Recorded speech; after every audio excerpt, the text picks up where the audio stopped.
ದೇವೇಗೌಡರು ನೀನು ಊರಲ್ಲಿದ್ದೀಯಂತಲ್ಲ?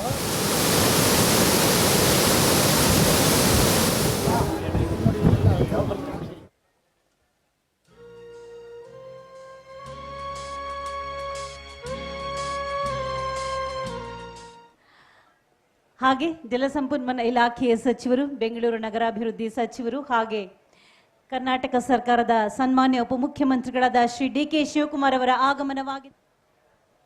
ಶ್ರೀ ರಮೇಶ್ ಬಂಡಿಸಿದ್ದೇಗೌಡ ಅವರು, ಸನ್ಮಾನ್ಯ ಅಧ್ಯಕ್ಷರು, ಚಾಮುಂಡೇಶ್ವರಿ ವಿದ್ಯುತ್ ಸರಬರಾಜು ನಿಗಮ ನಿಯಮಿತ ಮಹಾದೇವಿ ಮನೋಹರಿ ಸರ್ವಾಭೀಷ್ಟ ಪ್ರದೇ ದೇವಿ ಸ್ನಾಸ್ಥಿತಾಂ ಪುಣ್ಯವರ್ಧಿನಿ ಸರ್ವ ಪಾಪಕ್ಷಯ ಗಣ್ಯಮಾನ್ಯರು ಹಾಗೆ ಕರ್ನಾಟಕ ಸರ್ಕಾರದ ಜನಪ್ರತಿನಿಧಿಗಳೆಲ್ಲರೂ ಕೂಡ ಪ್ರಾರ್ಥನೆಯನ್ನ ಸಲ್ಲಿಸಿ ಕ್ಷೀರಾಭಿಷೇಕವನ್ನ ಮಾಡಿ ಬಾಗಿನವನ್ನ ಸಮರ್ಪಿಸಿ ಕೃಷ್ಣರಾಜ ಸಾಗರ ಅಣೆಕಟ್ಟು ತಾಯಿಗೆ ವಸ್ತ್ರವನ್ನ ಇಟ್ಟು ಜೊತೆಯಾಗಿದ್ದಾರೆ. ಬಾಗಿನವನ್ನ ಅರ್ಪಿಸಿದ್ದಾರೆ ತಾಯಿ ಕಾವೇರಿಗೆ. ಬೆಳಗಿಸು ತಾಯೇ, ಕರುಣಿಸು ತಾಯೇ, ಕಾಪಾಡು ತಾಯೇ.